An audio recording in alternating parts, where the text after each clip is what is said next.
Hello chubby kids, ഒരു കഥ കേട്ടാലോ? ചിന്നു മിന്നും നല്ല കൂട്ടുകാർ ആയിരുന്നു. അവർ ഒരുമിച്ച് സ്കൂളിൽ പോകും, കളിക്കും, ചിരിക്കും, പഠിക്കും. അത്ര സ്നേഹത്തിലാണ് അവർ വളർന്നത്. സ്കൂൾ വിട്ട് വീട്ടിൽ വന്നാൽ മിന്നു എന്നും ചിന്നുവിൻ്റെ വീട്ടിൽ കളിക്കാൻ പോകും. ഒരു ദിവസം അവർ സ്കൂൾ വിട്ട് വീട്ടിൽ വന്നിട്ട് ഒളിച്ചു കളി കളിക്കുകയായിരുന്നു. ആർത്തുല്ലസിച്ചവർ കളിക്കുകയായിരുന്നു. മിന്നു ഒളിക്കാൻ വേണ്ടി ബാത്റൂമിൽ കയറി. ഒളിച്ചാലും ഒളിച്ചില്ലേലും സാറ്റ് എന്ന് പറഞ്ഞ് ചിന്നു മിന്നുവിനെ തിരക്കാൻ തുടങ്ങി. ചിന്നു ബാത്റൂമിൽ നോക്കിയപ്പോൾ അതാ മിന്നു തിരിഞ്ഞു ഒളിച്ചു നിൽക്കുന്നു. ഒന്ന് പറ്റിക്കാമെന്ന് കരുതി ചിന്നു പതുക്കെ ബാത്റൂമിൻ്റെ വാതിലടച്ചു. വാതിലടഞ്ഞ ശബ്ദം കേട്ടപ്പോൾ മിന്നു വല്ലാതെ പേടിച്ചു. ഈ എന്ന് കരയാൻ തുടങ്ങി.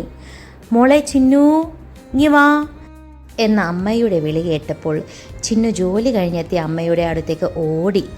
അമ്മേ, ഇന്ന് എന്താ കൊണ്ടുവന്നത് എന്ന് ചോദിച്ച് അമ്മയുടെ ബാഗ് പരിശോധിക്കാൻ തുടങ്ങി. ഒന്നും കൊണ്ടുവന്നില്ലേ എന്ന് പറഞ്ഞ് വിഷമിച്ചു പോയി ചിന്നു.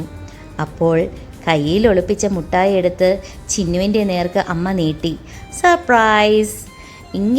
എങ്ങനെയുണ്ട്? താങ്ക് യു അമ്മ. ദാ ഈ മുട്ടായി മിന്നുവിനും കൊടുക്ക്. അവൾ എവിടെ? അപ്പോഴാ ബാത്റൂമിൽ പൂട്ടിയ മിന്നുവിനെ പറ്റി ഓർത്തത് ചിന്നു. അയ്യോ അമ്മ, അവൾ ബാത്റൂമിൽ! പറഞ്ഞു തീർക്കാതെ അവൾ ബാത്റൂമിലേക്ക് ഓടി. പുറകെ അമ്മയും. ലോക്ക് തുറന്നപ്പോൾ കണ്ടത് കരഞ്ഞു തളർന്നിരിക്കുന്ന മിന്നുവിനെയാ. രണ്ടുപേരും മിന്നുവിനെ സമാധാനിപ്പിച്ചു. ശ്രദ്ധയില്ലാതെ കളിച്ചതിന് ചിന്നുവിനെ അമ്മ ശകാരിച്ചു. ചിന്നു മിന്നുവിനോട് ക്ഷമ ചോദിച്ചു.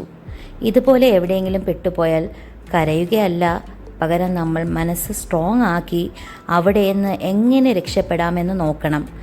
എങ്ങനെ നമ്മളെ രക്ഷിക്കണം എന്ന് വെളിയിലുള്ളവരെ അറിയിക്കണം എന്ന് ആലോചിക്കണം. മറ്റുള്ളവർ കേൾക്കെ ഉറക്കെ രക്ഷിക്കണേ എന്ന് വിളിക്കാം. ഡോറിൽ ഉറക്കെ തട്ടി ശബ്ദമുണ്ടാക്കാം. ബക്കറ്റും കപ്പും ഒക്കെ ഉപയോഗിച്ച് തട്ടി വിളിക്കാം. അങ്ങനെ എന്താ വഴിയെന്ന് ആലോചിക്കണം. കരയുന്നത് ഒന്നിനൊരു പരിഹാരമല്ല, അമ്മ ഉപദേശിച്ചു.